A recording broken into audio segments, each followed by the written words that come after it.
There's two possibilities about this country. One is that it is going to be a first world country far beyond even what you have now. Whatever you have now, just imagine it hundredfold. High-tech, healthcare, finance, economics, democracy, culture, art, you name it. It's the New York of the Middle East. It's the Paris of the Middle East. It's whatever. That's one very, very real possibility. Another real possibility is that in 50 years this place will not exist. That's not because the Iranians get a big bad bomb, which I'm not in favor of. But it's got nothing to do with an Iranian bomb. It has to do with the loss of Jewish people's faith in the importance of preserving this at all costs. Wackos on the right who think you can just ignore the world, and people on the left who just say, you know what, it's not that important. Look what we got here on the Lower West Side. It's not that important. Look at Beverly Hills, man. It's great. Look at Miami. It's possible we just lose it. Just don't keep our eye on the ball. And the ways in which it comes crashing down are myriad. You could have a whole theme and variations conversation about it. And the reason I think we get forced out of Yom HaZikaron right into Yom HaAtzmaut is to remind us that the price was not about nothing. I don't want to be sacrilegious, but on Yom HaShoah it was about nothing. They died al Kiddush Hashem. Yes, they died al Kiddush Hashem. But there's a reason I don't use the word Holocaust. Almost ever. Because Holocaust in the English translated Bible means burnt offering. That's what it means. An olah. They weren't a burnt offering to anything. They were murdered. They were suffocated. They were buried alive. They were shot. They were gassed. They were run over. They were starved to death. They were frozen to death. But they weren't burnt or any other kind of offering.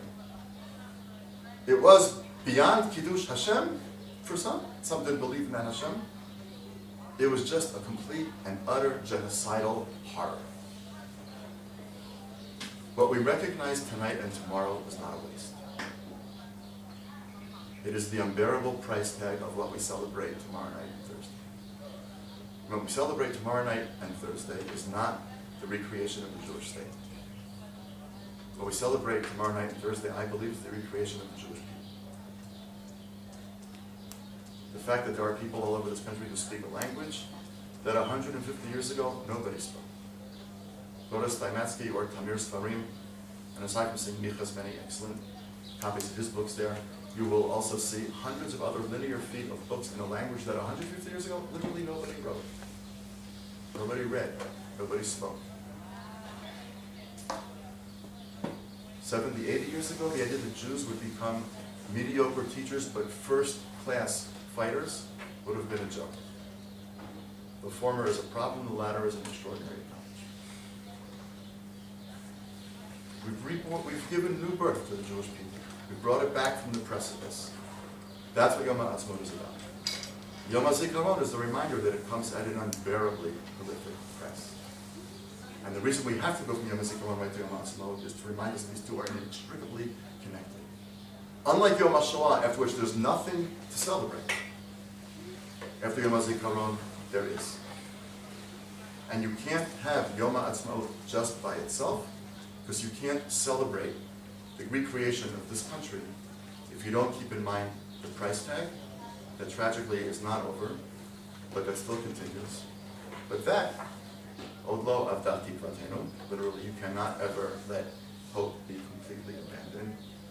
You have to hope that even if I won't live to see it, maybe even if you won't live to see it, maybe your children, or your children's children, someday live in a world in which Jews will simply be allowed to live as Jews.